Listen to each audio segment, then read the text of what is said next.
வணக்கம் மக்களே. இன்னைக்கு நம்ம பார்க்க போற டாபிக் என்னன்னு பாத்தீங்கன்னா இந்தியன் கான்ஸ்டிடியூஷன், இந்திய அரசியலமைப்பு சட்டம்.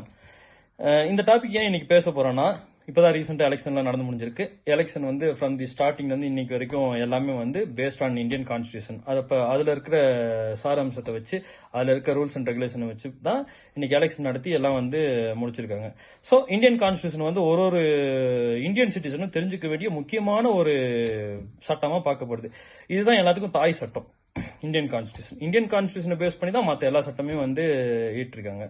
இப்போ இதோட பேசிக்கான சில விஷயம் மட்டும் நான் சொல்றேன், மீதெல்லாம் அடுத்த வீடியோ நான் உங்களுக்கு சொல்றேன். ஃபர்ஸ்ட், இந்த இந்தியன் கான்ஸ்டிடியூஷன் வந்து ஜனவரி 26, 1950 வந்து என்போர்ஸ்மெண்ட்டுக்கு வருது. இதை யார் உருவாக்குனா உங்களுக்கு தெரியும், சட்டமேதை டாக்டர் பி.ஆர். அம்பேத்கர் தான் வந்து இதுக்கு ஹெட்டா இருந்து இந்த கான்ஸ்டிடியூஷனை வந்து வரையறுத்திருக்காங்க. ஸோ இந்த இந்தியன் கான்ஸ்டிடியூஷன்ல வந்து 3 விங்ஸ் ஆஃப் கான்ஸ்டிடியூஷன் சொல்லுவாங்க. விங்ஸ் என்னன்னா, ஃபர்ஸ்ட் வந்து லெஜிஸ்லேட்டிவ், எக்ஸிக்யூட்டிவ், மூணாவது பாத்தீங்கன்னா ஜுடிஷியரி. இது மூணு தான். இந்த மூணும் தனித்தனியா என்னன்னு அடுத்த வீடியோல உங்களுக்கு எக்ஸ்பிளைன் பண்றேன். நன்றி.